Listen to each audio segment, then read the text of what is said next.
Merry clucking Christmas. No. It was just before Christmas of 2005, 3 weeks shy of my 50th birthday. I went to the gym, rode there and back on my bicycle, and unfortunately found myself struggling a bit in a drizzle and headwind on the way home. Right. Got home, wife leaves for the movies with her sister, and my post-workout meal consists of snacking on some leftover chicken.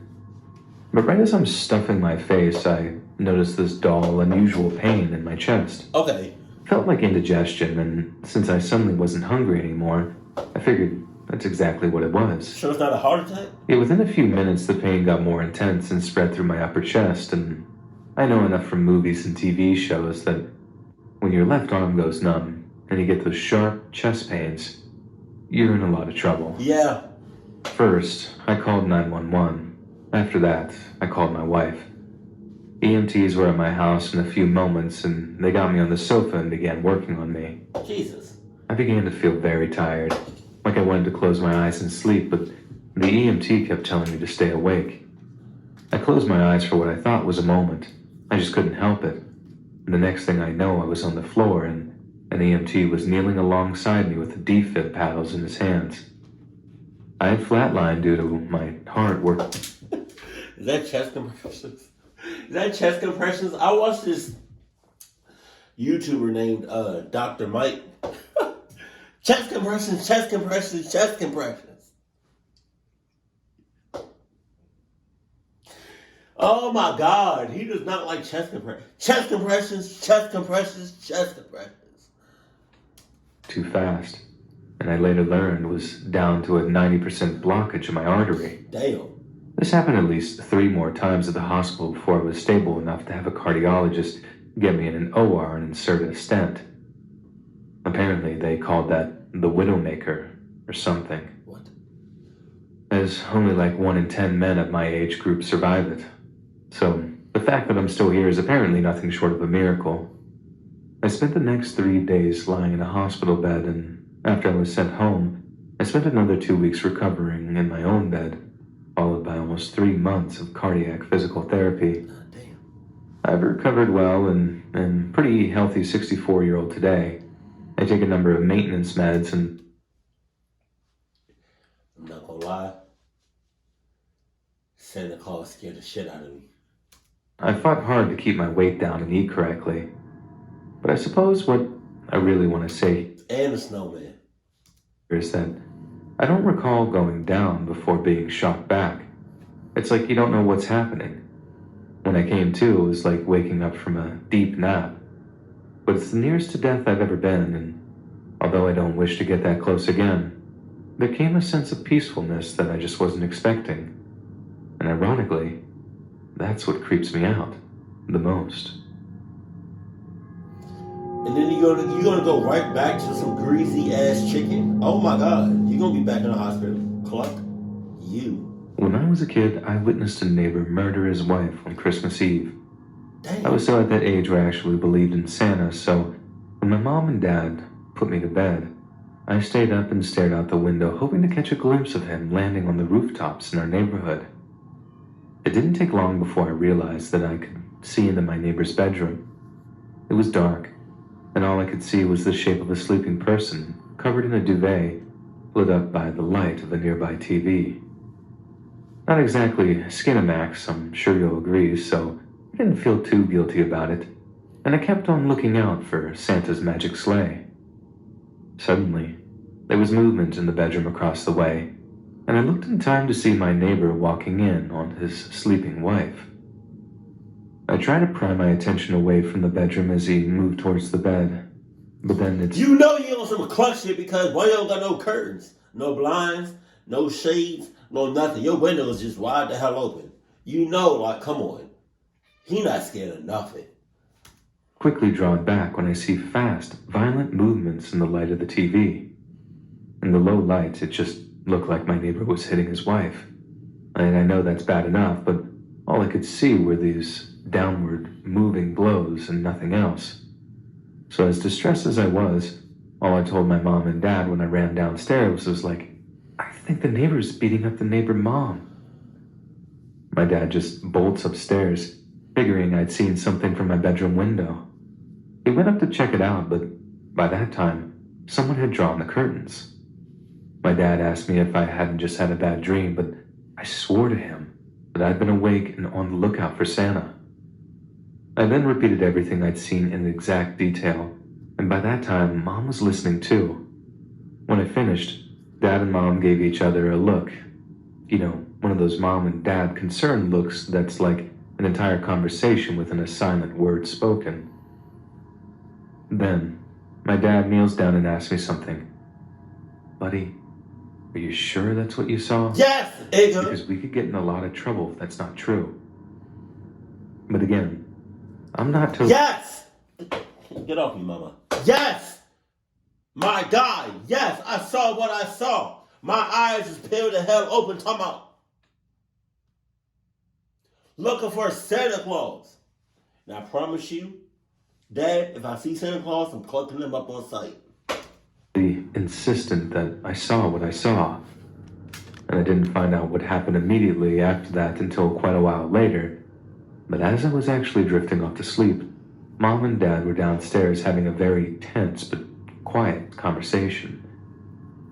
Dad, to his eternal shame, was insisting that I couldn't be sure, that the room had been dark, and that I might have even seen them possibly doing something that I shouldn't have, and just not understood what I was seeing. Mom, on the other hand, was steadfast in her better safe than sorry attitude, and told my dad that if he didn't call the cops, she'd take me to my aunt's place because she wouldn't be celebrating Christmas next to a wife-beating neighbor. And that was that. My dad called the cops. He said he was praying it was some kind of mistake, but given how he could just give an anonymous tip, he figured, why not? My parents then watched from their own bedroom window, which had a view of the neighbor's driveway, as the cops pulled up outside and knocked on their door. They said it was this nail-biting moment, hoping they'd hear the sound of the neighbor's wife answering the door before being all, "Oh, good evening, officers. What seems to be the problem?" That way, they could just carry on drinking eggnog and watching Jesus Christ Superstar or whatever they had on down there. The hell? But instead of that, they watched the cops knock, then knock again, all before they apparently turned on their flashlights and began circling the home. What woke me up was hearing, "Sir, come out with your hands up," Oh. and all this other cop speak when the police finally blocked off the guy's house for the eventual standoff that would unfold. Our neighbor had a gun, Jesus. and he was threatening to shoot at police officers if they attempted to enter his home. The next thing I remember, my mom was rushing into my room and telling me to get dressed. The cops had knocked at our house and told us that they were evacuating the area, just as a precaution in case a shootout had commenced. Our house had that old stucco style of wall, which is apparently pretty safe, but even so, the cops weren't taking any chances. Considering that we lived in Texas at the time, the guy could have had anything in there. My parents say that when they were driving out of the area, the whole street lit up by blue and red flashing lights. They had no idea what kind of scene that they were going to come back to. This wasn't all that long after the whole Waco thing either. Well, a few years after, but fear of some repeat shootout type deal weighed on everyone's mind as news of the standoff got around town. And it ended pretty anticlimactically. The guy actually took his own life as the police were finally busting into his house. But upstairs they found the dead body of his wife, still lying in her bed, exactly where I'd seen her, stabbed more than 30 times. I hadn't been watching the guy hitting his wife. I've been watching him stab her over and over again, and all I'd done for a couple of the seconds there was just watch. With an axe? Once all the info was out there, Mom and Dad tried as best they could to shield me from it, because they correctly figured that once I put two and two together and worked out what I'd seen, I'd be extremely messed up by it. And yeah, I really was. Seeing it screwed me up for a long time afterward, and I didn't grow up out of the... That's not funny. I mean, he's traumatized. But it's... I'm messed up in the head. It's just... I'm sorry. General anxiety disorder until my early 20s. I just figured that if our neighbor could do something so terrible, to someone he seemed to love, that anyone could do it. Yeah. People I'd known for years, people I was otherwise warm to, they could be capable of the obscenest acts of random evil. First of all, get your hands off me. I'm 13 years old. Get your hands off me. You 6. Just because they looked normal, just because they smiled when they saw you in the driveway in the mornings, didn't mean they were a monster, hiding in plain sight. Yo, I'm so tired.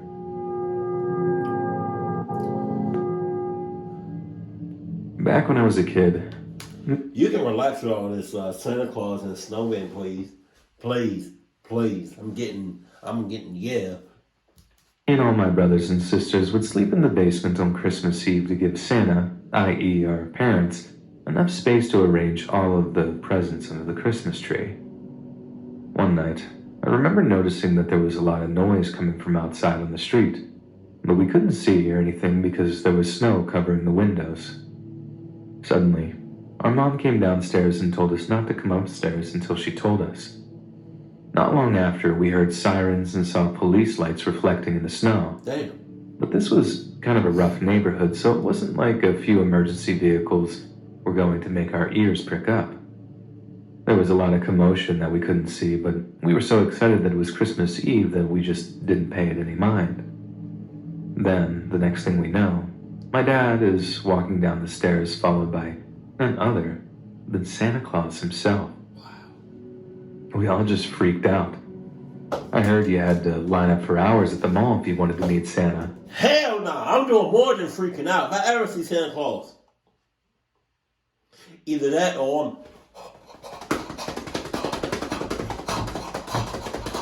on me. Then there he was, making a guest appearance at my house on Christmas Eve. Wow. His busiest time, which was definitely a high compliment indeed. We all said hi, ran up and gave him hugs, before Santa told us that his sleigh crashed in the snow outside. Oh, yeah? He was waiting for the police to show up so they could get him back in the skies again. And while they were working to get him unstuck, he had decided to come visit a few of us neighborhood kids to see how our Christmases were going. He also had a huge surprise for us. He had a present for each of us, and we were allowed to open them early. We opened them up, sang a few Christmas songs, and then when we were done, Santa said goodbye and went back to delivering toys. And it wasn't until years later that I found out what really happened that night. Santa hadn't crashed in the street outside. In reality, there had been a huge gang fight outside of our house involving knives and baseball bats. Damn. 3 people had lost their lives that night, which the EMTs were unable to save a single one of them. In the chaos that followed, an older guy from our church who happened to live down the road figured my parents might be struggling to help keep us calm with all the violence outside. So, not knowing that we were blissfully ignorant of it, he put on his Santa suit and came over once the police arrived. Santa was a hero to me as a child, but I now know that it was a kindly neighbor that was the real hero. And stuff like that is what Christmas is all about. My ass. He's still creepy. Cluck? I don't give a cluck. Anybody? My grandma always described Uncle John as an odd duck. Quirky was the word my mom used. Personally, growing up as the middle child in a really big family, I always just saw him as fun Uncle John. He would always bring us presents every time he'd visit, and he just always seemed like the life of the party. You'd be able to hear him telling a story from 2 rooms over because of how excited he would get in his retelling. Then one holiday weekend, something had changed. He was really reserved in a way that frightened me. This bubbly, ever-friendly man that I'd grown up adoring was now seemingly someone entirely different. The hell? And he was more than just quiet. What the hell? He was morose. Morose. My cousin and I were pulling a Christmas cracker, and when it popped... You can't just say certain words and just go over it like it was just normal for you to say. Morose? Morose. I've never heard that shit in my life. Morose? Morose. Is that like... When he was describing the guy, he said morose. So it's like Morose. I don't even know what that could mean. Morose. He looked morose. He was morose. Morose? High? Disheveled? Distraught? Scared? Traumatized? Morose. I don't know what that means. I'm about to look it up later. It was the first shred of a real reaction that I'd seen from John all night long. He was beyond startled.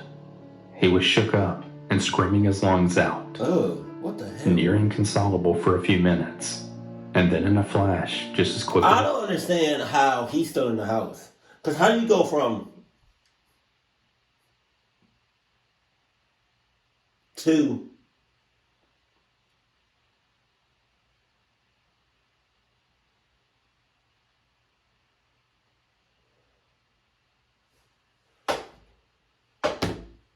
clock?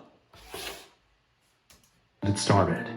He was right back to his near comatose state of reservedness. Comatose.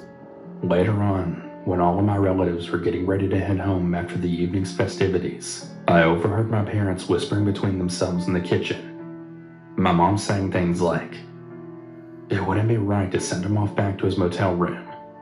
He was so upset earlier. Clearly he still needs more time. He shouldn't be alone right now." My dad then cutting her off with a dismissive, "Look, what happened to him was terrible, but I really don't want him here overnight while he's like this. Who knows what could happen?" Whatever argument followed next, my mother clearly won, because my dad was making up the bed in the spare room for John just minutes later. That night, as my mom was tucking my tiny 9-year-old frame into bed, she offered a few vague reassurances. "Your Uncle John is just a little mixed up right now. He had a terrible accident and he just needs our help to become himself again. It'll be fine, sweetie. I promise." Feeling an air of naive relief wash over me, I quickly drifted off to sleep. For a while at least. Wait a minute. You said Uncle John not right in the head, right? Alright, bet. But at the end of the day, he a grown-ass man, not right in the head, in a house with kids. That don't seem right at all. Make sure you lock my door, double lock it, triple lock it, quadruple lock it, and Adidas lock it. Thank you very much. I later woke up in the pitch blackness of my large bedroom. A thin sliver of light creeping in from the street lamp outside. The only sound being the same light snoring from my parents' room down the hall that I'd become so accustomed to. But just as I was falling back into a slumber, What the hell? I noticed a different sound coming from the hallway. In between my dad's snores, I could hear breathing. Not too heavy, but loud enough to distinguish itself from my dad's ambient sleep sounds. It wasn't in the room with me, thank God, but it was definitely there, in the hallway, and the more intently I listened, the louder it seemed to get. A consistent light breath pattern with a slight raspiness to it. With each inflection of breath, I could hear the rattle. I knew for sure that it wasn't one of my siblings. It was very clearly an adult. At least an hour of this passed, and I was now wide awake and absolutely terrified. I was struggling to work up the courage to scream for my parents. Then suddenly my heart nearly burst out of my chest.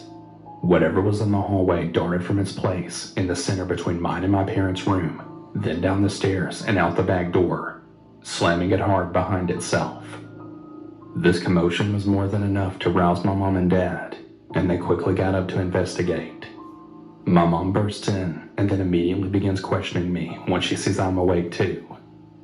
"Are you okay? Was Uncle John in your room?" she asked, amongst other things. That's when my dad then walked in and then ushered my mom back into the privacy of the hallway. I couldn't really make out much of the conversation, except for the first thing he said to her. "John's not in his room."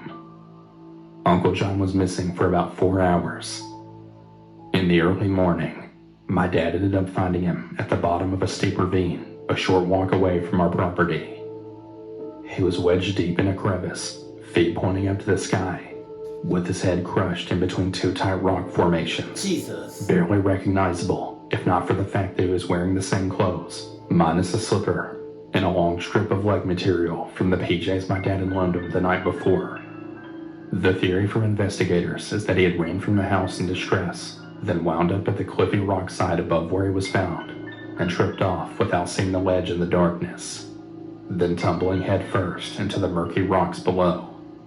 I never saw the scene myself for obvious reasons, but when I talked to my dad about it, not too long before he died, he told me that something about the whole thing just really seemed off.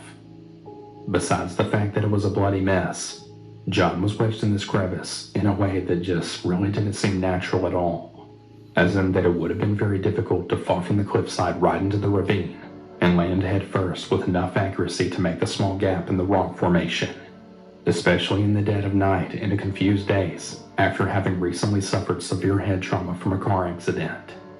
Of course, it was ruled a suicide though, and nothing more ever came of it. We didn't really talk about John much after that while I was growing up.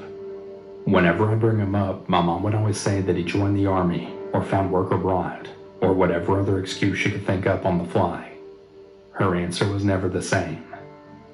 I think it was all just too painful for her. I can't help but wonder though what really happened to him that Christmas night way back then. He clucked himself. I never got any in-depth details about his accident, but it must have been truly devastating for him mentally. Why did he run from the house, and why so suddenly? I suppose I'll never know.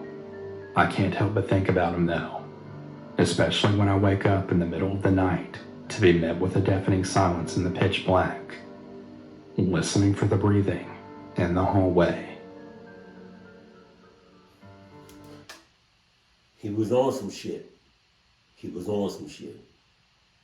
I don't know why, but it feels like some of these stories, like the narration, they be prolonging it, you know? Because I feel like you could have cut off a few sentences early, you know what I mean? But you could just keep talking. I don't mind it. I mean, I don't know. Sometimes I just feel like they're going for too long, and you just talking just to talk. Like you just talking just to talk. I used to do that. I kind of still do that, but not as much as I did. Like, I think I'm doing it right now, but hold on. I was probably a 6 or 7 year old girl, but to be honest, I don't really remember my age at the time. Yeah. Just that I was a young kid. My family used to spend our Christmas Eve nights at my Aunt A's house, along with the rest of our extended family. Nothing unusual ever happened every year. That is, until this one particular year. I want to start off by saying that no one in my extended family ever spent the night at my Aunt A's. We'd all usually go home afterwards, and then come back the next day for Christmas dinner. Apparently that year, my dad had drank a lot of beer, and at the time, my mom was afraid to drive at night, so we decided to just spend the night there. I remember playing with my cousin Jay and my older sister Em in the living room, as all the adults talked and laughed while watching over us. I suddenly felt tired, so I decided to lay down on a medium-sized SpongeBob SquarePants plush toy that I'd saw on the floor. The next thing I remember, I woke up in the middle of the night to what I can guess was probably around 12. The way he positioned on SpongeBob, the way he's laying down on SpongeBob, I just want to say super, mega, huge, big pause on that. Why his head got to be right there? Why does his head got to be right here, but then his ass got to be next to his head? Like, what's going on? You sus. 3 a.m. I'm not really sure, to be honest. I was laying on the couch that faces a doorway that connects the living room and dining room, as well as the kitchen. There happened to be a window on the right side of the living room that let in moonlight, which really illuminated a portion of the living room. I remember looking up and seeing 2 kids standing at the doorway. They were completely white, which I thought was because of the moonlight hitting them. Oh no. It looked like they were having a conversation, with the girl turned at the boy, and both doing suggestive hand movements that one might do during a conversation. The weird part was that I couldn't hear a single sound coming from them, not even a whisper. The room was completely silent. It was like if you were watching 2 people talk on TV, but you hit the mute button. They didn't seem to notice that I was looking at them either. Excuse me. They also kind of resembled my cousin Jay and my sister M in terms of height. Because of this, I initially thought it was them. I was just about to get up and walk over to them to ask what the hell they were doing at this time of night, when suddenly, I got this really uneasy feeling that maybe I shouldn't. Are they dead? So I decided to wake up my mom, who was right below me sleeping on the floor. I then asked her where was Jay and my sister M. She annoyingly replied that Jay was sleeping in his room and my sister M was sleeping on the same couch I was sleeping in, just below my legs. I know this might sound confusing, but I was sleeping on a curved long couch, so I didn't immediately notice that my sister was sleeping on the couch with me. Anyways, as soon as my mom told me this, my heart immediately started racing. Then, who are these kids? I thought. I know it wasn't any of my other cousins because I scanned the living room, and it was only my family sleeping here, not any aunts or uncles in sight. And remember when I said that no one spends the night at Aunt A's house? So I knew they weren't any of my cousins. They didn't even look like them. In the middle of me rambling my head, trying to deduce what the hell was going on, I looked up and saw that those kids had stopped whatever they were doing, and then started staring right in my direction. Wow. They were standing there still, just looking at me. I could literally feel their gaze. I immediately got super spooked. I guess I was too scared to even wake up my mom, because all I did was bury my head in the blanket that I was wrapped up in, just not knowing what the hell to do. I stayed like that for at least 20 minutes, just waiting. When I finally gathered the courage to peek out, I saw that they were gone. After that, my memory started to fade, so I suppose I fell asleep after that. I must have been a dumb child, because I didn't tell my mom what I saw until years later. Years? You see, God. at first, I thought I may have imagined it because I was just a kid. However, when I told my mom about my experience, she seemed really spooked. She told me that my Aunt A had apparently been having really odd experiences while living in that house. This ranged from spoons and pans suddenly falling on the floor, to hearing heavy footsteps in the living room at times when she was supposed to be home alone. She experienced other creepy encounters too, but that's just to describe what was generally going on in the house. Because of this, my mom believes that I may have seen the spirits of 2 children. Oh my God. Especially because according to her, usually children can sometimes see spirits because... Hey, I know y'all just saw me just look around my room like that. Cause I'm about to redesign, so I'm just thinking about the things I want to put. Yeah, that's all. Ain't nothing in here, I don't think. really innocent and pure-hearted. Now that I think about it, I remember that I never really liked being alone in any of the rooms when I'd visit there. I would always really get this unsettling, creepy feeling when I did find myself alone there. So I would always stick by my sister and cousin at all times. I never really experienced anything else creepy there. Well, with the exception of the second time I slept there. That time though, I'd slept with my parents on the same bed, and I remember waking up crying because I had dreamt of a naked lady covered in blood walking around in Aunt A's kitchen. Pause. I couldn't really be too sure about that one because, well, it could have just been a bad dream. However, after my first creepy experience there, that place just always gave me the creeps every time we visited after that. After my mom told me of Aunt A's experiences, I decided to do some research on the house, and I discovered it was built in 1928. Since the house is really old and was owned by a lot of people in the past, it's honestly very possible people died there, and perhaps even those 2 kids. My Aunt A eventually moved out, by the way. I'm not too sure if those 2 spirits were malevolent or not, Malevolent. but this encounter was enough to make me strongly believe that spirits and the paranormal definitely exist. Malevolent? Malevolent. What does that mean? It was December, some...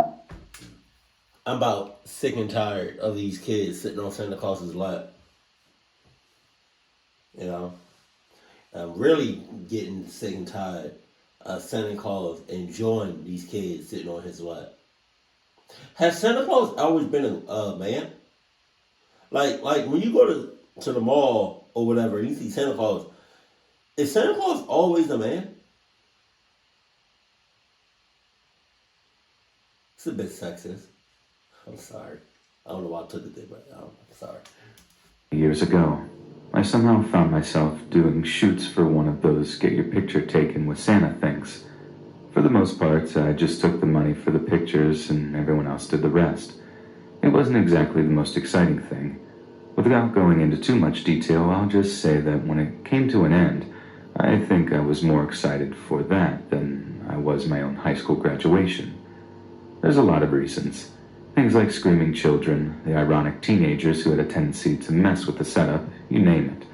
But I think the biggest thing was the fact that it was just plain humiliating. At least the people were nice. There was this super hot lady who was always nice to me. Not that I had a chance or anything, but it was a big reason why I didn't just walk away. The guy they had who played Santa was a funny dude. He played the role very well and very enthusiastically. The children, or at least the ones who weren't crying, just ate his act right up.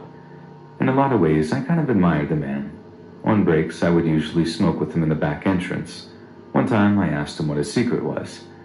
He looked me square in the eyes with this intense stare, which, mind you, he was still dressed as Santa, so it was somewhere between being hard to take serious and also hard not just to shrug off.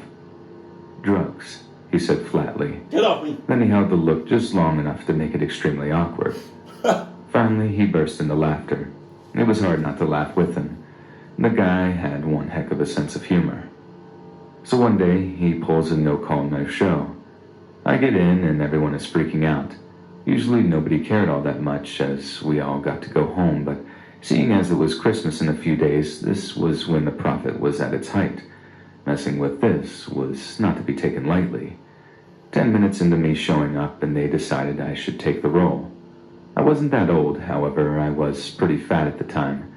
I put up an argument, but in the end, it was do it or get fired. That's crazy. I literally just said, has there ever been a female like Santa Claus? I tried to convince myself that impressing the hot lady I mentioned earlier would make it worthwhile, but when that first kid crawled in my lap and told me that she wanted a PlayStation 2, I realized that nothing could redeem this.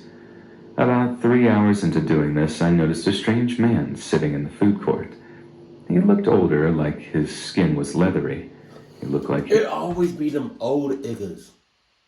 It'll always be the ones like sitting by themselves. Oh my God, just scoping out other niggas.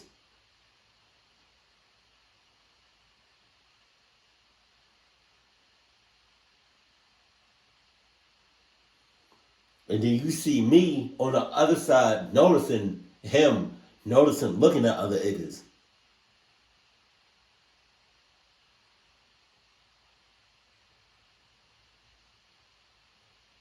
Nobody else see him? Why he look? Oh no. Been in a few fights too. He was looking right at me.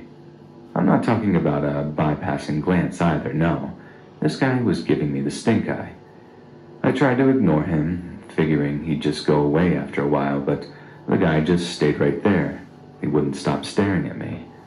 I wanted to point this guy out to my coworker, thinking that they could call security, but then I started to let the possible repercussions snowball in my head. What if he realized what I did, just walked away to another location where he could attack me in, let's say, the parking lot, or maybe the backseat of my car? By this point, I knew he was here for me. Nobody does what he does unless they're in it for the long run. Break time comes and I make a brisk jog, like walk away from his sight. And as I'm walking, and he walking behind me, and we going on for like at least a minute. You know how much walking you can do in a minute? And he's behind me the whole time, just staring me down from behind. I would have stopped dead in my tracks.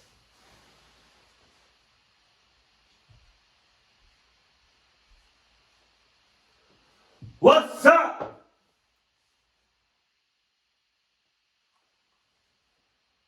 What's up?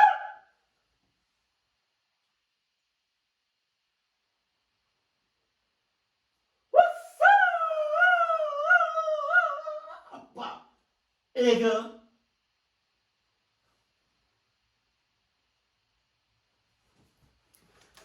As I do, I see him get up and move to follow me. As soon as I hit the corner, I run for it. Realizing this goon might see me at any second, I run straight into the public bathroom to my left and hide myself in one of the stalls.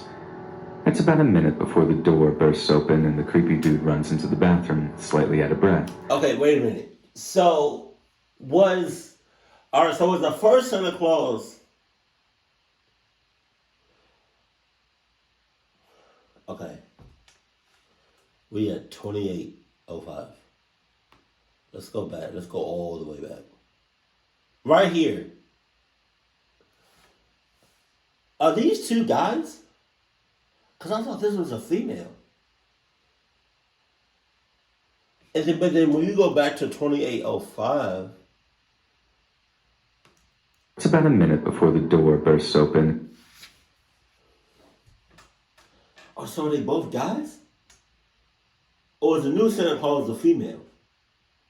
Because why is this guy going to the bathroom? Unless he just don't give a cluck. You know what I mean? The creepy dude runs into the bathroom, slightly out of breath.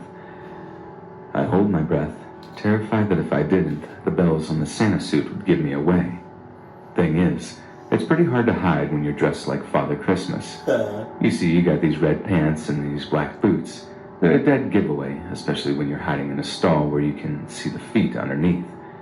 The man saw it straight away and kicked the door open. Hey, Mort, I don't mean to say this like disrespectfully. I mean no harm when I say this, but your animation is be funny. Like, I understand animation is hard, and I understand, it takes a while to do, to make videos like this. But yo,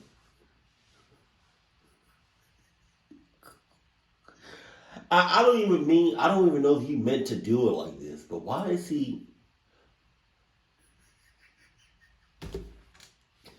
I've seen other animations on YouTube, and I know other YouTubers use different things to animate, videos, right?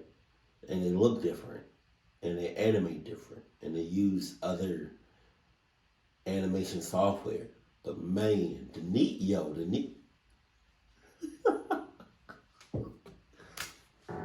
He grabbed me by the collar and shoved me against the wall.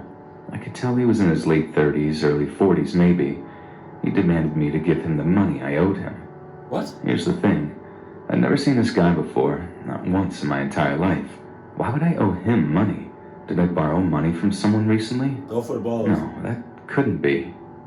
I don't know what you're talking about, I tell him.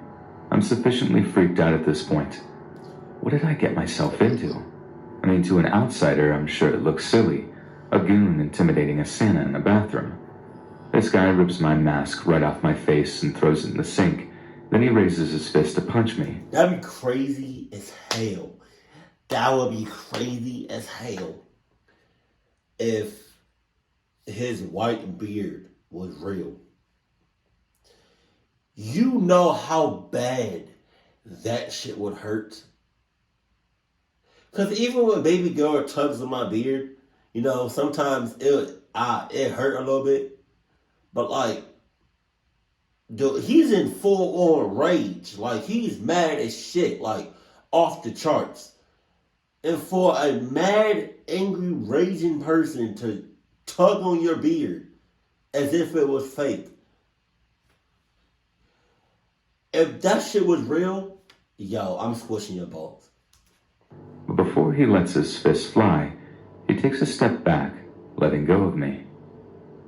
You're not him. What? He looks more afraid than I do at this point. He demands that I stay right there as he pulls out a flip phone and calls somebody. A flip phone? He's pretty low-key about what he's saying, and I'm just... A flip phone? Who the hell uses a flip phone? My grandmother don't even use a flip phone. I haven't seen a flip phone since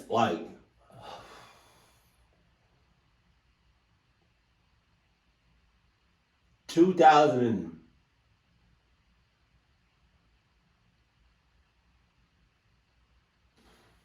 I graduated in 2011. In a 4 year.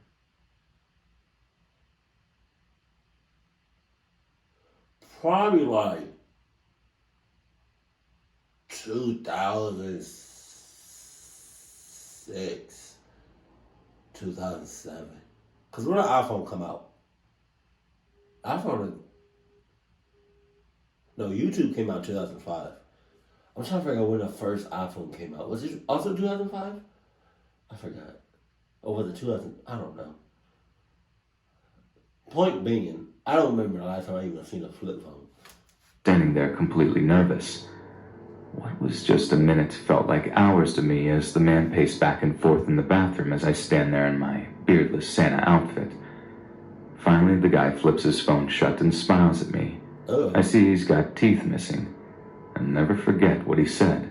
It was equal parts confusing and relieving. Sorry, bud. Wrong Santa. Sorry? Merry Christmas. Sorry? I'm cooking And you out he up. went. I was pretty confused, to say the least.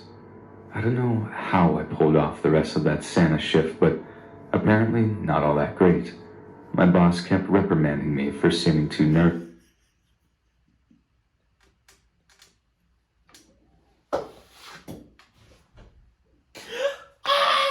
Hey, yo! Hey, yo! If I was a kid right now, bro, and I was sitting on his lap, and I was sitting on his lap, and I'm thinking I'm about to go to like the nicest, most lovable, caring Santa Claus ever, right? Happy as shit, right? Joyful as hell. You know, it's Santa Claus. Ho, ho, ho. I was like, right? Yo, I'll come and sit on your lap. I mean, on your lap, and you talking about, yo, what the hell is wrong with you, Santa Claus? The hell? What you got going on? Huh? What you got going on, Santa Claus? You got mug? Huh? What's up with you, man?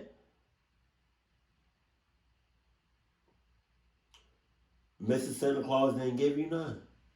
That's what it is. Like, look at Santa Claus compared to the, like, yo, if I was a kid and not knowing what Santa Claus just went through,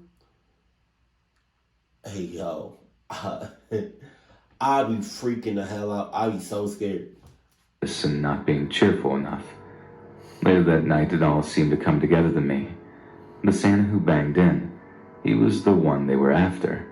In the end, it all made perfect sense. Why he was so animated, why he always seemed in a good mood, the whole works. All things considered, he was very naughty, and I was almost the one who got the coal. I don't know if they ever caught up to him in the end, but if they did, I for one hope that his wallet was full. I'd hate to see what they'd do if he had nothing to give. Hey, I just want to leave it like this, yo. Santa Claus is what? This Sunday. First of all, Merry Christmas. Right. Merry Christmas. And Happy Hanukkah. And Happy New Year. Right. But if you don't know by now, if you ever see Santa Claus, cluck him up on the site or haul ass like a mother clucker. Cause Santa Claus ain't real. He never ain't gonna be real. He ain't gonna be real. If you see Santa Claus in your house, clock him up on site. If you see him at the mall or in public, haul ass. That's it. Keep it cool, keep it lasting. I love you. Stay happy. My family.